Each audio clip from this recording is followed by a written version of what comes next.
सास बनी डंडे वाली भूत। शिखा की नई नई शादी हुई थी। उसका मायका और ससुराल दोनों कानपुर में ही थे, इसलिए उससे मिलने उसके भाई अक्सर आते जाते रहते थे। ये बात शिखा की सास मीना को बिल्कुल पसंद नहीं थी। मम्मी जी, आज राहुल भैया आ रहे हैं। कौन, तेरे चाचा का लड़का? जी मम्मी जी। अरे पर वो तो दिल्ली में रहता है ना? हाँ मम्मी जी, उन्हें कल सुबह दिल्ली के लिए निकलना है, तो वो आज मुझसे मिलते हुए कल सुबह यहीं से निकल जाएंगे। हमने तो धर्मशाला खोल रखी है ना। कुछ कहा क्या मम्मी जी? मैंने कहा हाँ हाँ, आने दे तेरे भैया को, जमकर खातिरदारी करेंगे। अब तो कुछ करना ही पड़ेगा, इससे पहले कि मेरा घर धर्मशाला बन जाए। ये कैसी बातें कर रही हो मीना? सच ही तो कह रही हूँ। अभी इसकी शादी को साल भर भी नहीं हुआ और आए दिन इसके घर वाले आ धमकते हैं। अरे तो क्या हुआ, वो इसी शहर में रहते हैं तो हाल चाल लेने आ जाते हैं। इस बार मैं उनका हाल और चाल दोनों ही बिगाड़ दूंगी। अब बहुत हो गया जी। अरे ये कैसी बातें कर रही हो? हे भगवान, बस आप तो देखते जाइए। शाम को राहुल आता है। नमस्ते आंटी, कैसे हैं आप लोग? हम लोग तो ठीक है, तुम कैसे हो बेटा? मैं भी अच्छा ही हूँ आंटी। बस आज रात के बाद नहीं रहोगे। चलिए भैया, मैं आपको हमारा घर दिखाती हूँ। रात में खाने के टेबल पर शिखा, रोहित कहीं दिखाई नहीं दे रहा। जी भैया, वो ऑफिस के काम से बाहर गए हैं, कल शाम तक आएंगे। अच्छा अच्छा। बेटा, क्या तुम भूत प्रेत में मानते हो? नहीं नहीं आंटी जी, पर अचानक आपको ये ख्याल कहाँ से आ गया? पता नहीं क्यों, कभी कभी मुझे लगता है जैसे रात के समय बैठक में कोई घूमता रहता है। ये आप क्या कह रही हैं मम्मी जी? हाँ, तुम लोग घबरा ना जाओ, इसलिए मैंने आज तक इस बारे में कुछ नहीं कहा। ये आपका वहम होगा आंटी जी, ऐसा कुछ नहीं होता। हो सकता है। चलो अब मेरा सोने का टाइम हो गया है तो चलती हूँ मैं। शिखा बेटा, राहुल के सोने की व्यवस्था वहीं दीवान पर कर देना। जी पापा जी। अब चलिए भी। अच्छा, तो बैठक में सोने वाले हैं साहबजादे। क्या बड़बड़ा रही हो? कुछ नहीं, आप सो जाइए। मीना और महेश के सोने के बाद शिखा और राहुल आपस में बात कर रहे होते हैं, तभी डोरबेल बजती है। अरे आप! सरप्राइज! काम जल्दी खत्म हो गया तो मैं आज ही चला आया।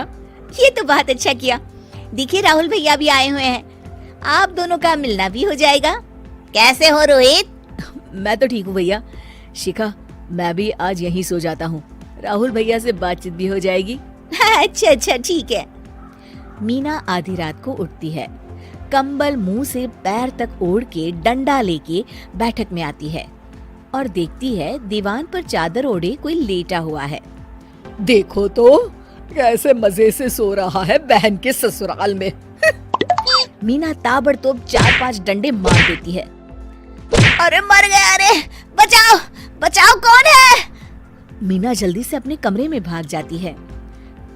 हे भगवान, ये मैंने क्या किया? ये रोहित कहाँ से आ गया? लगता है ये नालायक राहुल मेहमानों वाले कमरे में सो गया होगा। आज तो इसकी खैर नहीं। उधर बैठक में, अरे क्या हुआ रोहित? मैं बाथरूम में था, तुम्हारे चिल्लाने की आवाज सुनी। पता है भैया, मैं सो रहा था, अचानक से कोई आकर मुझे डंडे मारने लगा। ये क्या कह रहे हो? लगता है तुम भी आंटी की तरह भूत प्रेत में मानते हो। नहीं नहीं भैया, सच में कोई आया था। मैं तो जा रहा हूँ मेहमानों वाले कमरे में सोने के लिए। इस समय अपने रूम में जाऊंगा तो शिखा की नींद खराब हो जाएगी।